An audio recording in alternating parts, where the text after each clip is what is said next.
This is what we think rivers should look like: straight lines and deep banks.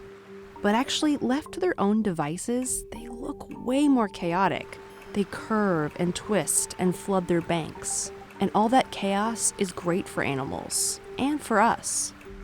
Traditionally, we don't allow rivers to run free. So this creek behind me is an example of something we don't want to see. It's like really steep banks. The water just rushes through really quickly. It doesn't come out and flood the floodplain. It's just functioning basically like a pipe. But all that is about to change. There's a big construction project coming, which will hopefully fix 5 miles of stream in this watershed and transform it into a healthy, thriving ecosystem again. And scientists want to know, will it actually work? To answer that question, we need to know what animals are living here now and what will be here when the project finishes.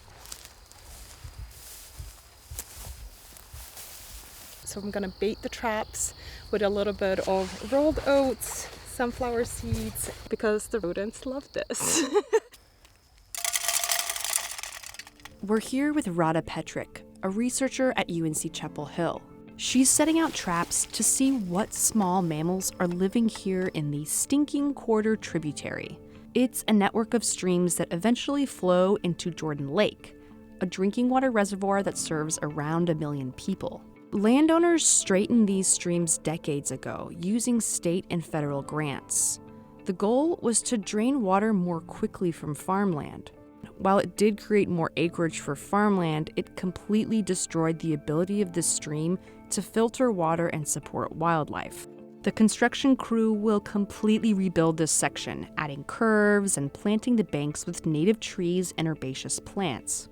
This will hopefully slow the water down and allow more time for microbes and plants to break down pollutants and create habitat for wildlife. This method has been used for decades to fix stream and river ecosystems. And one of the things that has been grossly understudied is these mitigation projects. We really don't know how effective they are. We're looking at mammals, we're looking at birds, reptiles, macroinvertebrates, as well as water quality, and seeing how this is all changing. Because we're going to monitor for 7 years after the mitigation takes place, we're going to really look at the long-term effects. And so this is something that has not been done. Projects like this are expensive, so it's important to understand how they can work better, even down to details like which plants they choose for the project. Are we planting enough pollinator species? Because a lot of the plants I look at have like 2 or 3 flowering species, and that's really not enough for pollinators. We really need to add some diversity to it. 37, empty. One of the things they look for is the balance of native and invasive species. More native species generally means a more balanced ecosystem. For example, we found 2 native field mice, which is actually a good sign.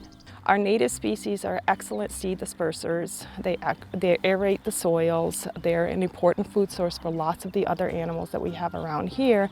And basically it maintains a very healthy balance of an ecosystem. And look how beautiful their little ears are. And we also ran into this species, Canis lupus familiaris, aka somebody's lost dog, Jake. Where are your owners?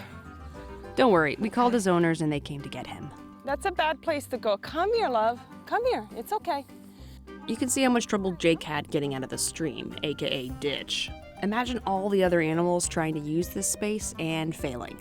I mean, they're steep in that not much can go in and out. Like if you have salamanders, there's not much opportunity for them to, go out and, breed. The team is also collecting wildlife data here on another section of the Stinking Quarter Creek that will eventually be restored. The biggest issue here is the cows. Okay, so this is a spot that's gonna need some work. You can see that cows are coming through here all the time, stomping on the banks, pooping everywhere. So it's really pretty down here, but it's actually a pretty good example of what we don't wanna see. The restoration team will fence out the cows and stabilize the banks with native vegetation. They'll also be creating a wetland here, right next to the stream.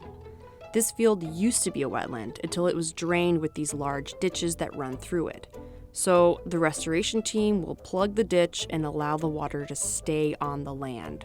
Wetlands are absolutely fantastic at filtering out a lot of these pollutants that we don't want to have in our clean drinking water. They're important breeding grounds for so many different animals, including amphibians and lots of birds. Many mammals rely on them, and so it's an important foraging ground for example, bats, which I love and clearly biased. I'm really excited about this project. We'll be checking in for part 2 to see how the landscape has changed after the restoration happens. And of course, we'll have that long-term data from Olivia and Radha to tell us how the wildlife is responding to these big changes. This is why it's really important to do these monitoring projects, not just like a snapshot of 1 year, but over a longer period of time so we can truly understand how the mitigation is influencing the entire ecosystem.